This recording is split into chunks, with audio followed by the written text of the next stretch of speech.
Hello there, I'm Alice, a 32-year-old woman. Right now, I'm 9 months pregnant. On this day, my husband and I are driving over to his family's home. It's a mere 30-minute drive from the apartment where we live. It's not far at all, so we tend to visit 2 or 3 times a month. Today, we decided to make a trip after hearing that my mother-in-law was baking her famous apple pie. She's a very sweet lady. After the loss of her husband last year, she was really down and didn't know what to do. But she's recovered now, eagerly waiting for the birth of her grandchild. However, not everyone is thrilled about us having a child. One of those people is my sister-in-law, Brianna. According to mother-in-law, Brianna married 6 years before us, but so far there are no signs of her being pregnant. She even started fertility treatments 2 years ago, but still no baby. With all the pressure from around, she's become quite irritable lately. Mother-in-law had asked us to avoid meeting Brianna as much as possible, so we always tried to visit when she wasn't around. But on this day, to our surprise, Brianna showed up unexpectedly. "Well, long time no see, Alice. You've put on some weight, haven't you? You're not just lazing around at home because you're pregnant, right? You look like a seal, all round and ready to roll down a hill." I was dumbfounded by her immediate and sharp remark. "Hey sis, how can you say something like that right off the bat? She's 9 months pregnant! Of course her belly's gonna be big! You're gonna make enemies with pregnant women all over the world talking like that!" My husband quickly jumped to my defense, leaving me speechless. "Oh, please, I'm just thinking about Alice, okay? It's tough if a pregnant woman gets too heavy, you know? I just want Alice to be aware of her responsibilities as a mother." She claimed she was just thinking about me. I knew well enough that arguing back would only cause more problems. "Thank you, sister-in-law. Yes, you're right. I should be more careful." I chose non-confrontational words, but she huffed and said, "Just because you're pregnant doesn't mean you can be lazy. So start cleaning this house right now. You're lacking exercise, right? You can at least do that much." She then handed me a broom and dustpan she had picked up from nearby and demanded that I clean. But after being scolded by my mother-in-law and my husband for harassing me, she sulked and secluded herself in an upstairs room. "I'm sorry, Alice. She just showed up at the house all of a sudden. I told her to leave." Mother-in-law apologized with a regretful look on her face. "It's fine, mother-in-law. I'm not bothered." "I'm sorry, Alice. That's just how my sister is." My husband also apologized along with mother-in-law. After that, we spent a pleasant time together, enjoying the apple pie mother-in-law had made and sipping on tea. We called out to Brianna too, but there was no response. Although we were worried, she never showed up in the end. However, I had no idea that a shocking incident would occur just a few days later. It happened when I went to my in-laws' house alone because I needed to speak with mother-in-law. As I wondered why the front door was unlocked, I discovered Brianna in the living room. "Sister-in-law, what brings you here? I heard from mother-in-law that you had to work today." "I wasn't in the mood, so I took the day off. And I was surprised to see you here. You disrupted my cleaning last time. Now please, get back to work." With that, she thrust the broom and dustpan back at me. I decided to clean as much as I could to avoid any trouble, but that day I was feeling discomfort from early morning, and during the cleaning, I began to feel pain in my stomach. Just as I thought of taking a short break, my sister-in-law kicked my stomach, which resulted in my water breaking. The pain escalated, and I fell down on the spot. "Ah, it hurts! Somebody, please help!" I took out my mobile phone from my pocket and quickly dialed mother-in-law. "The baby is in trouble." I managed to utter these words before losing consciousness. When I woke up, I found myself in a hospital bed with an IV in my arm, and my body was wrapped in an electric blanket. Where am I? Wait, what about my baby? I tried to sit up, but the pain in my abdomen stopped me. Not only that, my stomach, which was supposed to be large, had shrunk, and I was shocked. I pressed the nurse call button, and when the nurse came, I asked what had happened. Apparently, my water had broken, and I had to give birth via emergency cesarean. The baby was small and therefore in an incubator, but was said to be in good health. Mother-in-law and my husband, who had rushed in, were also informed by the doctor. Their faces were red with anger. I decided to visit the baby once I felt better, and tried to sleep as much as possible to recover quickly. However, the next day, an unbelievable person showed up in my room. It was my sister-in-law, who had kicked me, and her husband. They walked into the room without even knocking. I frowned at their impudence. And when the two absurd people suggested, "We'll pay you. Let's settle this," I felt a chill. When I didn't agree, they lashed out at me with every offensive word they could think of, towards my tired face from the cesarean operation. Thinking that my daughter had to go through such a thing because of these people, something inside me snapped. "A settlement? Are you kidding me? Don't make me laugh. I'll ruin your life." The two of them were enraged by my words and continued to shout at me. What are you saying? We're offering a solution with money here. Aren't you thankful?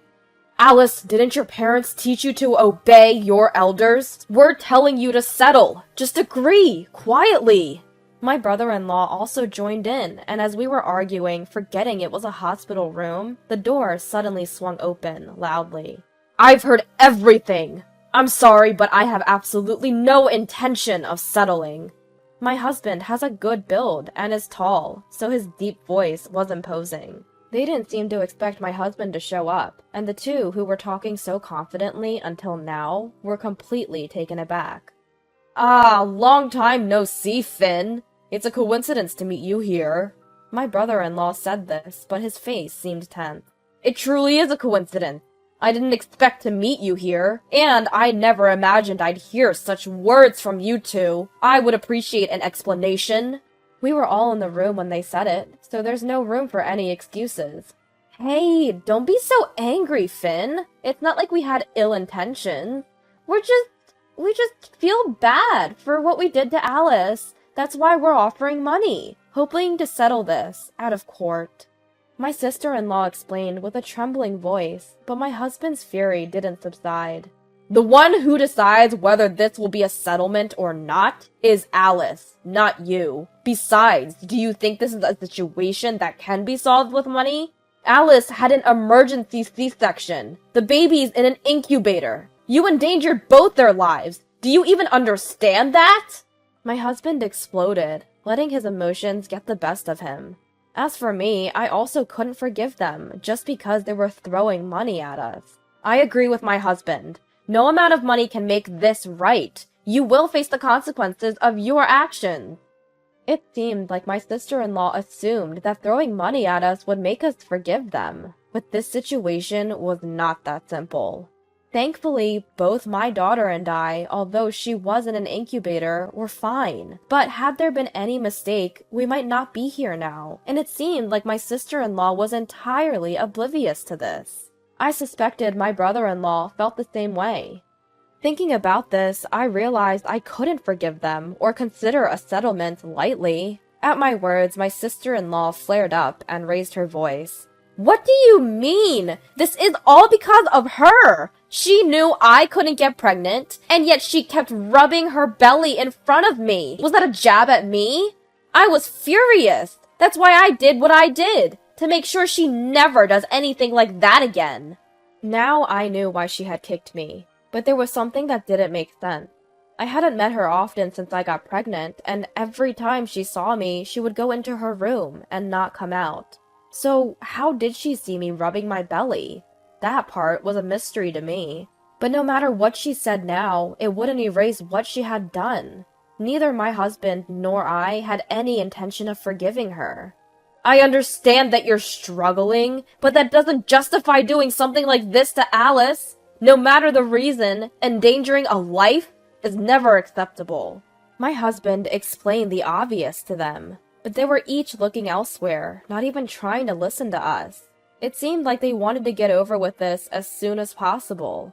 Seeing the two of them not showing any remorse, I felt my condition worsen. Are we done here? I just had surgery and I'm not feeling well. If you continue to cause a ruckus in this room, I'll call the police. Arguing here wasn't going to resolve anything, and talking to the two of them was too hard for me, as I was still recovering. After my husband kicked them out, I sighed heavily. We had enough evidence because my husband had recorded their conversation. My mother-in-law was also unable to contain her anger because of what her daughter had done, putting my life and that of her grandchild in danger. And so, we decided to press charges against my sister-in-law. We filed a complaint with the police. My sister-in-law was taken to the police station. Afterwards, through a lawyer, we started negotiations. But my sister-in-law insisted to the lawyer, "I've done nothing wrong. This woman has been flaunting her pregnancy in front of me, causing me emotional distress when I myself am struggling with infertility. She's not innocent either, so she should be open to a settlement." At first, she had been eager to pay any amount of money, but then she began to claim her innocence. She insisted we should just pretend none of this happened, because we were both at fault. When she first saw my husband in the hospital, she was visibly intimidated. But now, determined to avoid paying, she put up a stubborn fight throughout the process. However, she had no idea our conversation in the hospital room had been recorded. As soon as the evidence was presented, both their faces turned ashen. "Even with such clear evidence, you still claim you're innocent? I'm afraid that won't fly." After enduring so much insult and our refusal to agree to a settlement, my sister-in-law, in anger, flung the coffee that was before her at us. Thankfully, the coffee was cold, so we didn't get burned. Furthermore, their outrageous behavior and language in the office resulted in additional charges, forcing them to increase the compensation amount. Trying to calm his infuriated wife, my brother-in-law left the office. With the assault charges against me and the current incident, the amount we demanded from my sister-in-law had become substantial. When we told my mother-in-law about what had happened, she looked deeply remorseful, saying, "I'm so sorry for what my daughter has done. There's no need for you to agree to a settlement. I'll make sure she faces the consequences." She apologized tearfully. I couldn't help but think, how could a grown-up cause so much distress to their own parents? Somehow, I felt incredibly sorry for my mother-in-law. In the end, my sister-in-law was asked to pay a hefty compensation. Shocked by the amount, she called me repeatedly, insisting that we should reduce the amount because we were both at fault. I could not comprehend how she could make such an argument after all she had done. "No matter how many times you call, the answer remains the same. We have no intention to reduce the amount, nor to agree to a settlement. Honestly, your calls are becoming a nuisance. Please stop."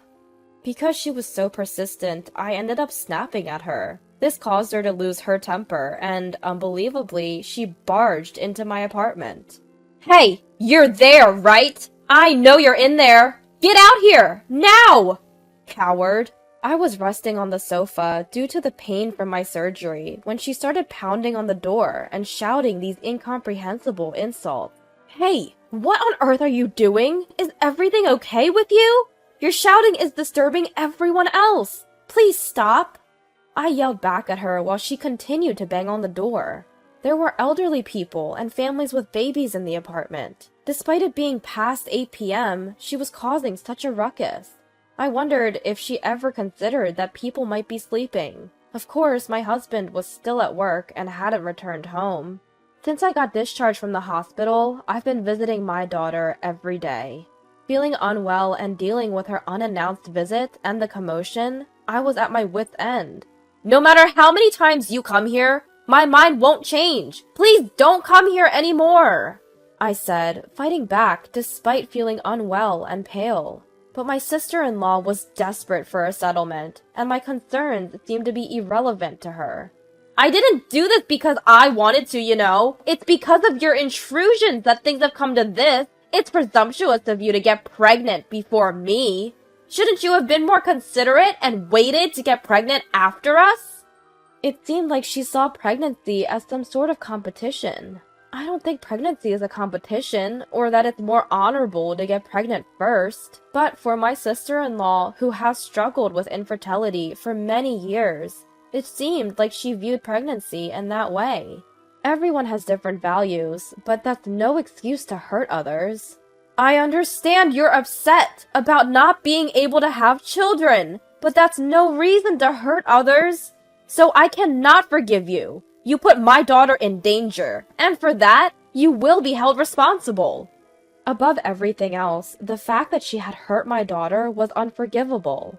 Just then, the sound of sirens could be heard from outside. It seems that someone in the apartment had reported the disturbance. Well, I suppose if you're banging on someone's door and yelling at this hour, it's inevitable that the police would be called.